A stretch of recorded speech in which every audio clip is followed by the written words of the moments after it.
सबसे पहले पैरामीटर 1 0 को 3 सेट करें। इससे VFD का run mode closed loop process PID में सेट हो जाएगा। फिर पैरामीटर 1 0 1 0 सेट करें, जिससे VFD स्पेशल मोटर फंक्शंस के लिए कॉन्फ़िगर हो जाएगा। इसके बाद मोटर के नाम प्लेट वाले पैरामीटर सेट करेंगे। पैरामीटर 1 से 2 0 को 1.1 सेट करें, जिससे मोटर की पावर 1.1 किलोवाट हो जाएगी। पैरामीटर 1 से 22 को 380 सेट करो, इससे मोटर वोल्टेज 380 वोल्ट हो जाएगा। पैरामीटर 1 से 23 को 50 सेट करो, इससे मोटर की फ्रीक्वेंसी 50 हर्ट्ज हो जाएगी। पैरामीटर 1 से 24 को 2.8 सेट करो, इससे मोटर का करंट 2.8 एम्पियर होगा। पैरामीटर 1 से 25 को 2800 सेट करो, इससे मोटर की RPM 2800 हो जाएगी। पैरामीटर 3.03 को 3.0 सेट करो, इससे VFD का मैक्सिमम सेट पॉइंट 3.0 बार हो जाएगा। अब VFD प्रेशर को 3.0 बार पर बनाए रखने की कोशिश करेगा।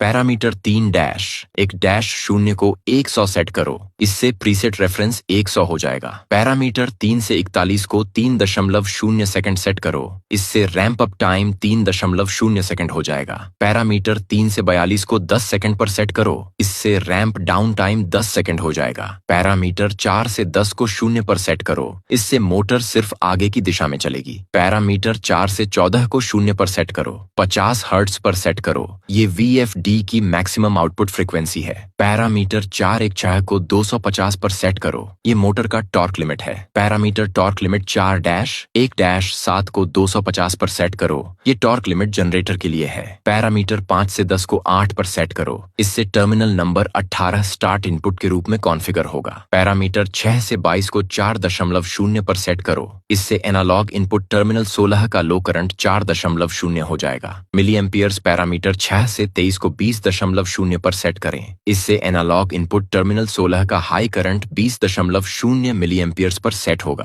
पैरामीटर 6 से 24 को 0 पर सेट करें, इससे प्रेशर सेंसर सिग्नल के लिए स्केल का लो लिमिट 0.0 बार हो जाएगा। पैरामीटर 6 से 25 को 10 पर सेट करें, जिससे प्रेशर सेंसर सिग्नल के लिए स्केल का हाई लिमिट 10.0 बार हो जाएगा। पैरामीटर 7 से 20 को 2 पर सेट करें, इससे टर्मिनल 60 से एनालॉग सिग्नल प्रोसेस फीडबैक के रूप में सेट होगा। पैरामीटर 7 से 33 को 2.0 पर सेट करें, जिससे प्रोपोर्शनल गेन 2.0 हो जाएगा। पैरामीटर 7 से 34 को 6.0 सेकंड पर सेट करें, जिससे इंटीग्रल टाइम 6.0 सेकंड हो जाएगा। अब